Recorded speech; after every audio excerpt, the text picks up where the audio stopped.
The member for Fredericton South and leader of his party. Thank you, Madam Speaker.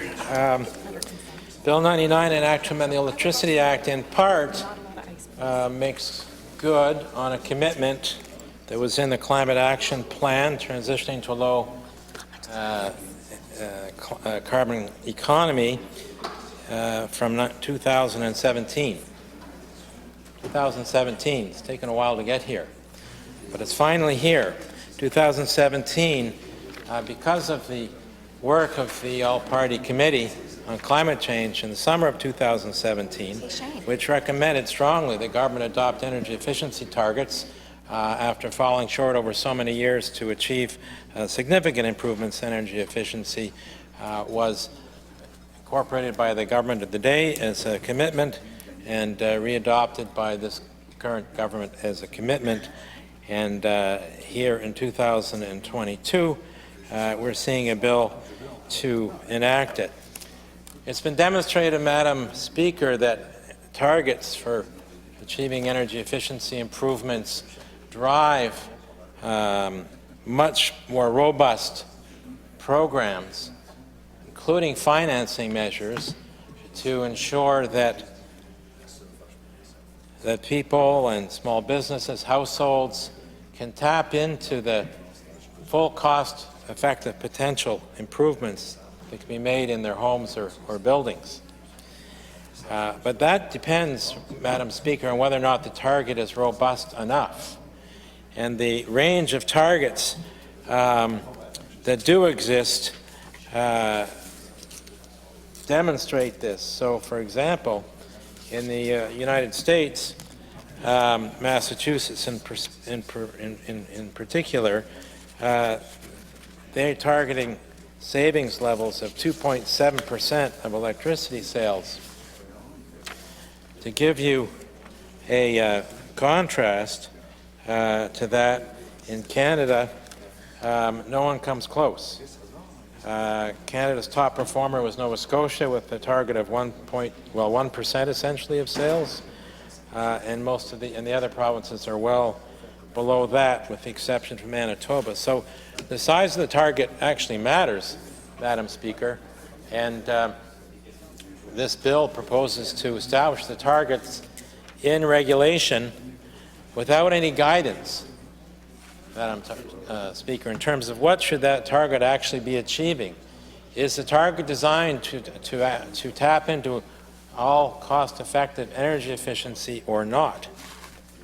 Some jurisdictions define it that way, and that could be something added to the bill to ensure that there's guidance to Cabinet when making regulations and to the Minister in terms of what they're supposed to achieve. Otherwise, Madam Speaker, you're going to get what? Just sort of random targets based on what? Nothing.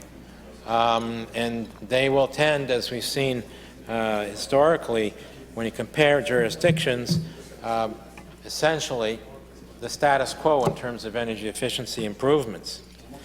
And we know more than ever, Madam Speaker, that the secret to insulating New Brunswickers from high energy costs that are continuing to go up is significant energy efficiency, deep, not shallow energy efficiency. The same goes for increasing the productivity of small businesses. If they can get their energy costs significantly down in this way, it makes a huge difference. And I'm talking about a few percentage points, but I'm talking about achieving efficiency reductions of 30 or 40%, cutting heating costs or energy costs by 30 to 40% annually. Huge savings for households, huge savings for small business. But to get there, Madam Speaker, we need targets that are based on relevant criteria, targets that are based on criteria that set bold objectives, that are based on achieving the full cost-effective potential for energy efficiency. They're based on achieving our national goal of net zero carbon by 2050, Madam Speaker. And this bill doesn't seem to have that boldness built into it. And Madam Speaker. So we need to embolden this bill. There's no question, so it isn't just sustaining the status quo. If you look at what's invested, Madam Speaker, by different jurisdictions in cost-effective energy efficiency, in New Brunswick, we invest about, let me find it, 26 some odd dollars per person per capita, and Maine, Nova Scotia, are double that. PEI is virtually triple that. We're talking about getting a cost-effective energy efficiency improvements, tapping into that full potential. So the bill, in principle, can achieve that, but in practice, unless the bill clearly lays out the basis upon which these targets that will be set by regulation are to be established, then it will fall far short of the opportunity otherwise provide to tap into that all cost-effective energy efficiency across the board, Madam Speaker. So this is an important consideration. We're looking at this bill, and it's not just all cost-effective energy efficiency and tying it to achieving the 2050 goal for net zero carbon, but also in terms of fuel switching. As we know, in New Brunswick, we've got quite a number of rural households on oil still. We know not only do we have to get off fossil fuels, because of the climate crisis, the cost of oil has been driving up significantly, making it really difficult, impossible often, for people to afford to fill their oil barrel. So the nice thing, though, Madam Speaker, is if you have an oil furnace in a forced air system, you can replace it with a very efficient centralized heat pump. And that heat pump itself would save the homeowner, the householder, or the business a tremendous amount of money, even more coupled with tapping into all cost-effective energy efficiency in their homes or businesses. So it needs to ensure that this is contemplated in this bill as well, Madam Speaker, which it's not clear at this point that it does.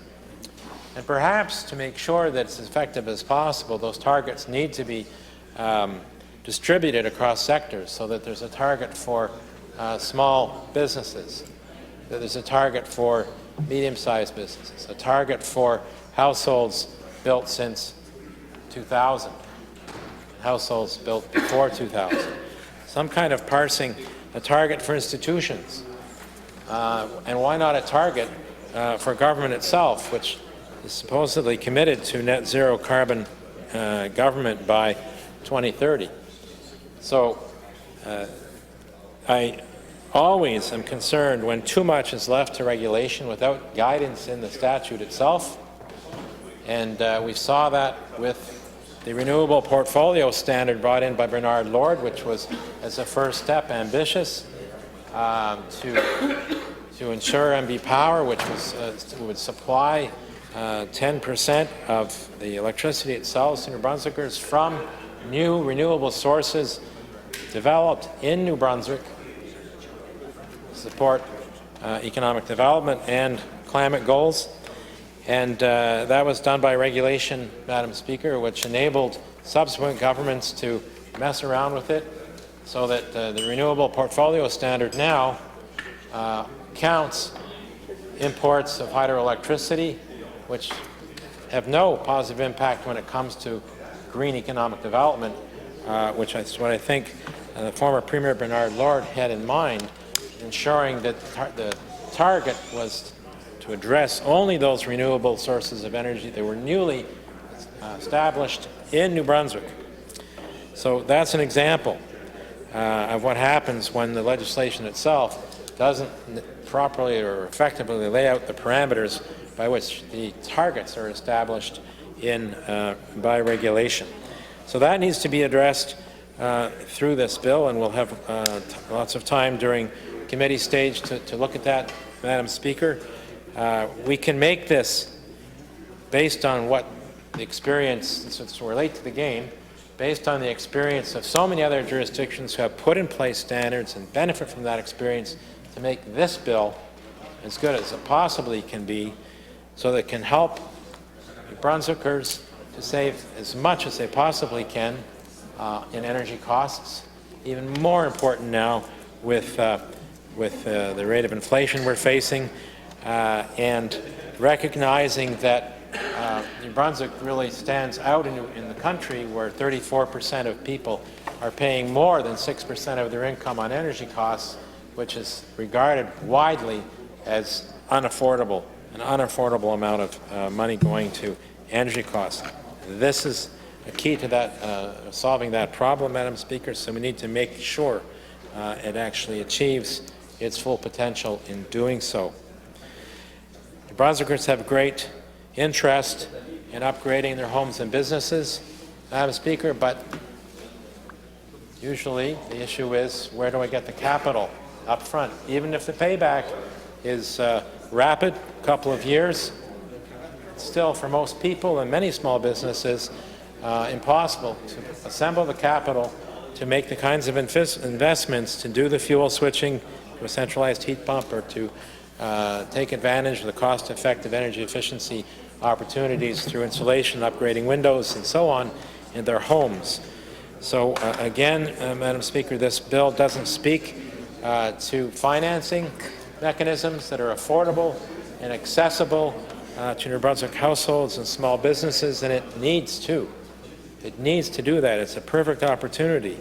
It does speak to utilizing revenue from the carbon taxes we pay to support energy efficiency improvements.